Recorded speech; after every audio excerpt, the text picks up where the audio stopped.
folks, let's not go to Alabama, where a story that so many people were shocked over the holiday weekend, where Emantic EJ Bradford, 21 years old, was at a mall there in Hoover, Alabama. Well, shots were fired. A couple of people were shot. Police busted into the mall, and they shot Bradford in the face. They initially said that Bradford was the shooter. Well, then he wasn't.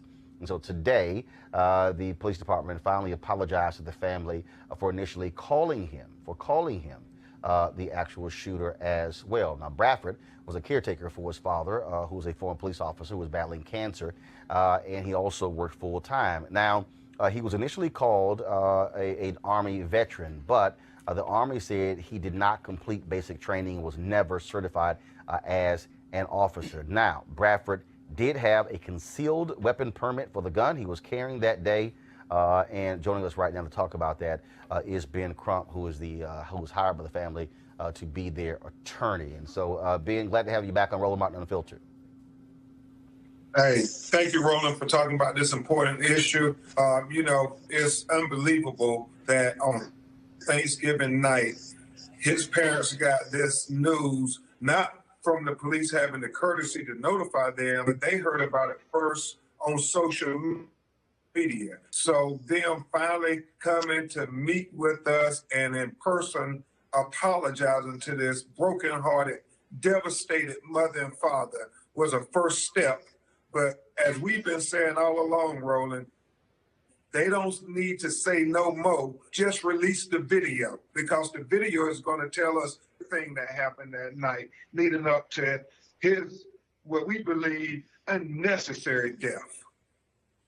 Again, when we talk about, so first of all, have the police actually, have they provided a timeline of exactly what happened that led to EJ Bradford being shot and killed?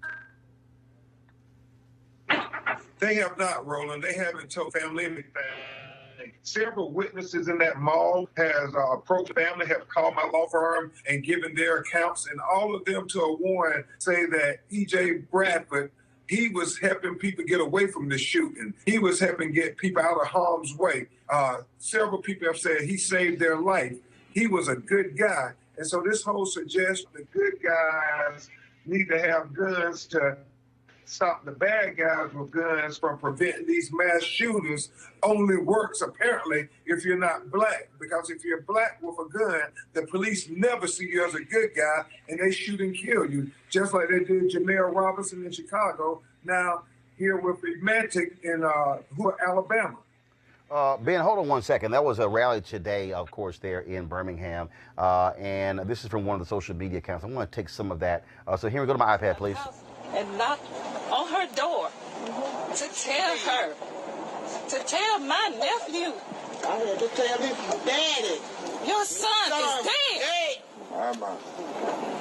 I can't believe this. I can't believe that this happened on Thanksgiving Day. No one came to the house to tell them that his son was laying in the... Now, Ben, do we also know were any officers wearing body cameras?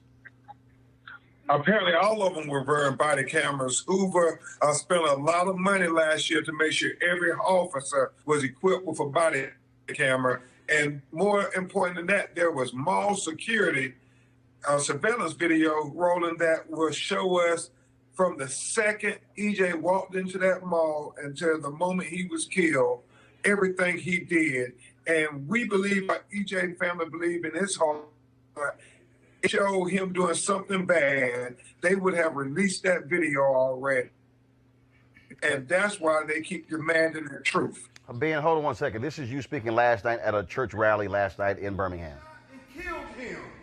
Shoot first and ask questions later. And this seems to be a pattern.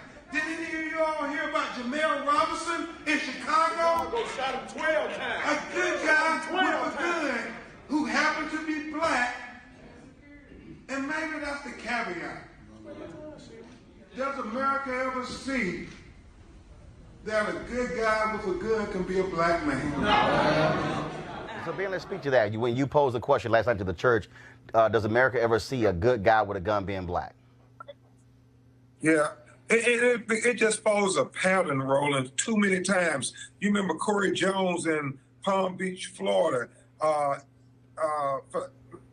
Lando Castillo in Minneapolis. Anytime a black man has a gun, no matter what the situation is, police don't see them as being a law-abiding citizen with Second Amendment rights. They shoot first and ask questions later. They immediately identify them as criminals. All the witnesses who have come forward said within milliseconds, he made a decision to shoot EJ Bradford. And they decided right then while he was on the ground, blood pouring out of his head, that they were going to make this killer cop a hero, and they were going to assassinate the character of EJ Bradford after they assassinated him, because they plastered his picture all over worldwide media saying that they took down the shooter and that they stopped the mass shooting. And EJ's parents knew in their heart that their child wouldn't have killed anyone. So they knew, even before the police retracted the lie, that it was a lie. All right, then. Of course, protests continue there in Alabama. Folks have been, this is some of the protest video from AL.com last night as well. And so we will certainly stay on top of this story. Ben Crump, thanks a bunch, and keep us updated. Roland, the funeral is Saturday at 10 a.m. Central Time. Reverend Jesse Jackson is preaching the eulogy, and his father's battling cancer. So anybody who wants to donate, they can go to Justice for EJ on GoFundMe.com. All right, we certainly appreciate it. Thanks a lot, Ben. You want to support Roland Martin Unfiltered? Be sure to join our Bring the Funk fan club. Every dollar that you give to us supports our daily digital show. There's only one daily digital show out here that keeps it black and keep it real as Roland Martin Unfiltered. Support the Roland Martin Unfiltered daily digital show by going to RolandMartinUnfiltered.com. Our goal is to get 20,000 of our fans contributing $50 each for the whole year. You can make this possible. RolandMartinUnfiltered.com.